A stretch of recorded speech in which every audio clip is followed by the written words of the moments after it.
A lot of people think that to get real financial freedom, you need this massive salary.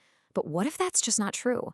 Today, we're going to break down a really simple, proven system that can work for pretty much anyone, no matter what you earn. Let's dive in. So here's the plan. First, we're going to look at this weird problem, why people with big paychecks are so often broke. Then, I'll show you the secret automated system the wealthy use. After that, we'll get into the two main ways people build wealth, tackle that huge homeownership debate, and wrap up by looking at how all of this affects your family's future. Okay, let's just get right to the heart of it. We've all been told the same thing, right? The key to wealth is just to earn more money, get that promotion, land that high-paying job, and all your problems will just disappear. But, well, the reality tells a completely different story. And this really is the question, isn't it? Because we've all seen it happen. Somebody gets a huge raise, maybe 50 or even 100 grand more a year, and somehow they're still living paycheck to paycheck. So if a bigger salary isn't the magic answer, what is? I mean, just look at this number. It is staggering. 1 out of every 3 households making great money, $150,000 a year, has basically nothing saved. So why? Well, it really comes down to two big things. First, something called lifestyle creep. You earn more, you spend more. And second, there's a constant war for your money, fought by very smart people who design systems to get you to spend every single dollar you have. Here's a brilliant way to think about where your money actually goes before you even get a chance to touch it. Think about your workday. From 9 to noon, you're basically working for taxes. Then from noon to 3, you're working just to pay for your housing and food. It's only those last 2 hours, from 3 to 5, that you're working for yourself and everything else. And here's the big clue. The government pays itself first, automatically. They don't send you a bill and ask you to budget for taxes. They just take it. And that leads us directly to the core of this whole system. People who actually build wealth, they do the exact same thing the government does, but they do it for themselves. They totally flip the script. They make sure they claim the first hour of their income every single day for their own future. And this is so important. This is not about having superhuman discipline or living on a painful budget. The real secret is just automation. You build wealth by creating a system that works for you in the background so you don't even have to think about it. So what does this system actually look like? Well, it's incredibly simple. Your paycheck gets deposited into your account. That very same day, a percentage you've already decided on, like that first hour of income, which is about 12%, is automatically zapped over to your investment accounts.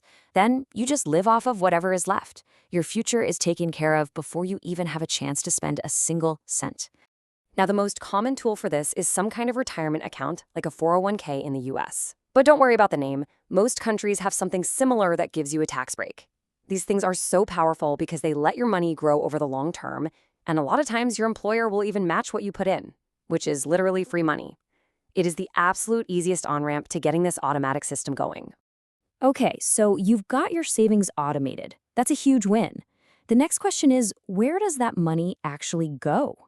Well, if you look back through history, there are really two main engines, two escalators, if you will, that have consistently carried ordinary people to real wealth. And here they are. It's this simple: stocks and real estate. That's it. If you're not on one, or ideally both of these escalators, you're really running the risk of getting left behind. These are the places where wealth is created on a massive, massive scale. And hey, don't just take my word for it. Just follow the money. Look at these numbers. In the US alone, there's $45 trillion in retirement accounts, which is mostly stocks, and another $34 trillion in home equity.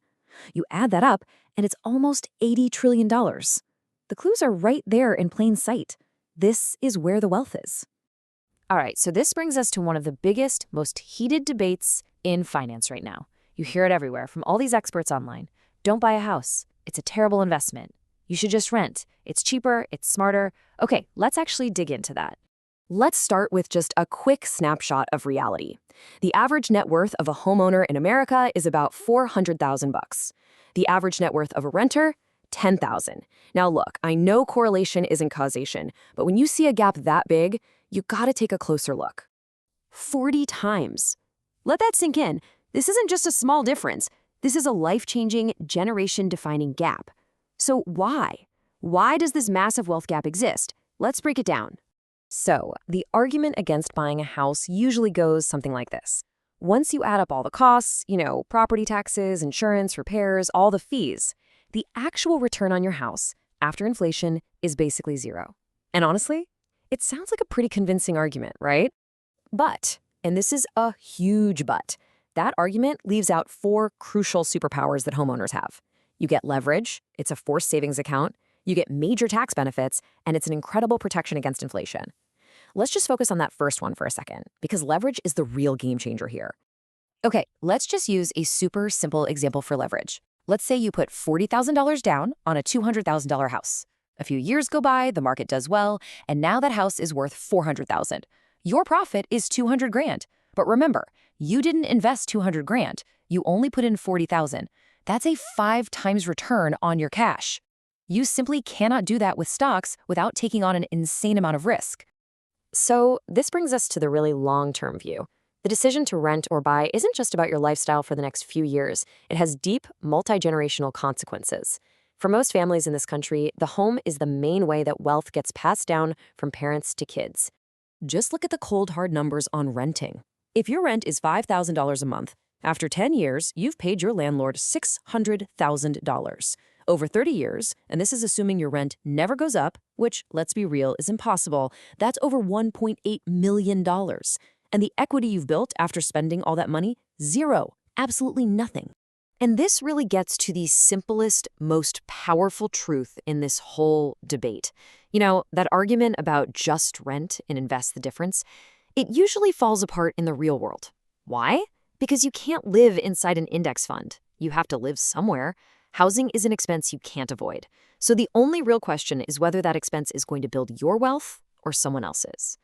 So I'll just leave you with this question to think about. When it comes to housing, there are always two sides to the transaction. One side pays hundreds of thousands, sometimes millions of dollars over their lifetime. And the other side receives that money. The only question is, over the next 30 years, which side are you going to be on?